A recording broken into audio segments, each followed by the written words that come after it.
Why do you think the UN is consistently trying to disarm the public and the nations?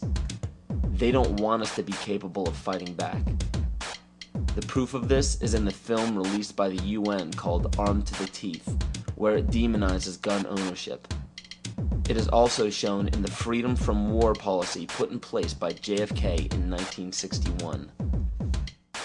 President John Kennedy went to the United Nations September 1961 and he presented the United States program for general and complete disarmament in a peaceful world during a speech, and he said, "This is the official program of the United States of America. It's a disarmament program. It calls for the United States to turn over its military to the United Nations." Let that sit for a second. It calls for the United States to turn over its military to the United Nations. The program ends by saying progressive controlled disarmament would proceed to a point where no state would have the military power to challenge the progressively strengthened UN peace force. The UN would have all military power. This policy outlines some pretty scary scenarios when you understand what it reads. It calls for the disbanding of all national armed forces and the prohibition of their reestablishment in any form whatsoever other than those required to preserve internal order and for contributions to a United Nations peace force. This clearly shows that the UN is calling for all military power to be under their control. Inspection and verification must establish both that nations carry out scheduled limitation or reductions and that they do not retain armed forces and armaments in excess of those permitted at any stage of the disarmament process. Strategic delivery vehicles will be reduced. Arms and armed forces will be reduced.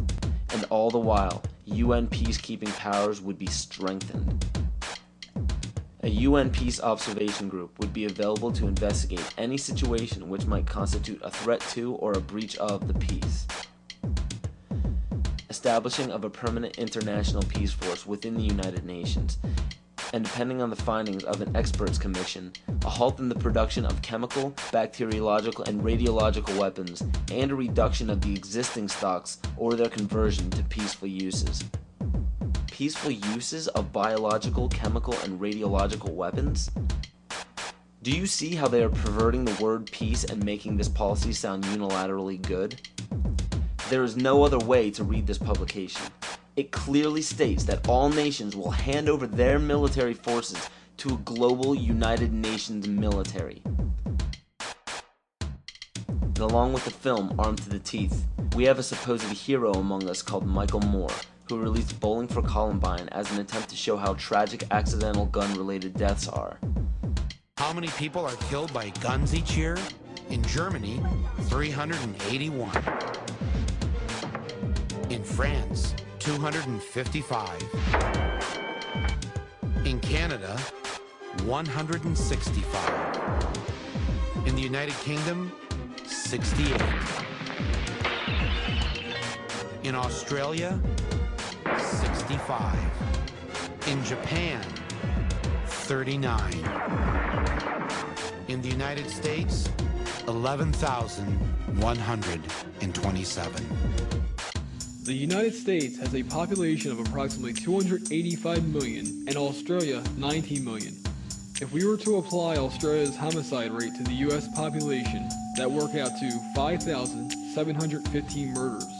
Interestingly enough, Canada, the country Moore portrays as a peaceful land, actually has a higher crime rate than the US based on 2003 statistics. Interpol stats also say the same.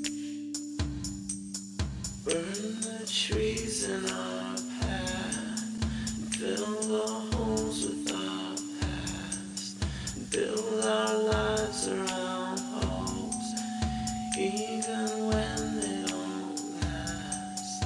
We've got nothing to do, find the half that we lost. Please take my loneliness and tell me better only. Just as he did after the Columbine shooting, Charlton Heston showed up in Flint to have a big pro-gun rally. Freedom has never seen greater peril nor needed you more urgently to come to her defense than now. Before he came to Flint, Heston was interviewed by the Georgetown Hoya about Kayla's death, and even his own NRA website talked about it. We wanted to let the NRA know that we haven't forgotten about Kayla Rowland. How could they come here? To me, it's like they're rubbing their nose in it. I was shocked and appalled that they would come here. The idea is to make you believe Heston went to Flint to give a gun rally right after a little girl's murder. This is quite a number of degrees from truth. Kayla Rowland was murdered on February 29, 2000. Heston's speech was given on October 17, 2000. And the event at which Heston gave his speech was not a pro-gun rally, as Moore says. It was a get out the vote campaign rally. It had nothing to do with Kayla's murder. The Georgetown Hoya paper with a reference to Kayla was actually a question to Heston. Heston didn't even respond to that part of the question. Even his own NRA website talked about it. And this is even further from the truth. This website is pro-NRA, but it's not Heston's. It does not say Heston gave a speech 48 hours after Kayla Rowland died, because he never did. But the text flashes by so quickly your mind says, Heston did something 48 hours after the murder. If you freeze frame it, you can clearly see Bill Clinton's name. The original text says, 48 hours after Kayla Rowland is pronounced dead, Bill Clinton is on the Today Show telling a sympathetic Katie Couric, maybe this tragic death will help. I would much rather go for the 1 in a million chance of being killed or injured by an accidental gunshot wound than leave myself completely helpless against any government that wishes to control me. The Second Amendment wasn't put in place by our forefathers to protect us from burglars or trespassers. It was specifically meant to protect us from our government because Great Britain did not have those rights to bear arms. Michael Moore is what we call a false idol leading a false rebellion.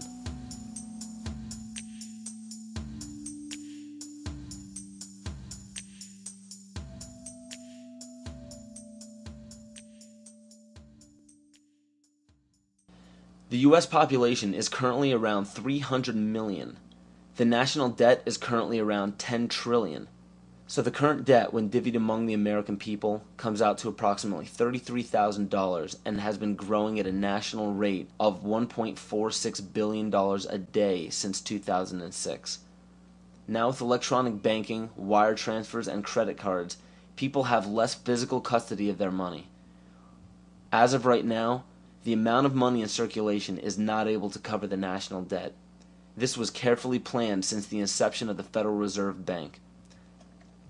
And the next planned step by the elite is already in play. George Bush signed a bill implementing the North American Union. President Bush signed a formal agreement that will end the United States as we know it. And he took the step without approval from either the U.S. Congress or the people of the United States. I think one thing people who are dollar-based need to focus on is the Amero. That's the one thing that nobody's talking about, but I think is going to have a big impact on everybody's life in Canada, the U.S., and Mexico. The Amero is the proposed new currency for the North American community, which is being developed right now between Canada, the U.S., and Mexico to make a borderless community, much like the EU, and the dollar, Canadian dollar, U.S. dollar, and the Mexican peso replaced by the Amero. You see, the domination of government by business is called fascism. And I'm kind of wondering how many people know what NAFTA is, the North American Free Trade Agreement. Because under Chapter 11 of the NAFTA agreement, NAFTA tribunals trump all U.S. law if it conflicts with either A, World Bank's International Center for the Settlement of Investment Disputes, or B, UN Commission for International Trade Law. Now, that sounds scary enough, but when you understand what that reads, it also gives the power to violate the First and Second Amendment, which is saying, bye-bye to the Constitution. This will weaken national sovereignty and bankrupt the dollar we use now. After this happens, the Fed will call in all debts. When the debts cannot be repaid by the people, assets will be seized. And by this, I mean absolutely everything you own, including your property, your home, your vehicle, your furniture, and the clothes on your back. This plan is already in progress. And when it takes place, you will literally be owned by the Federal Reserve Bank.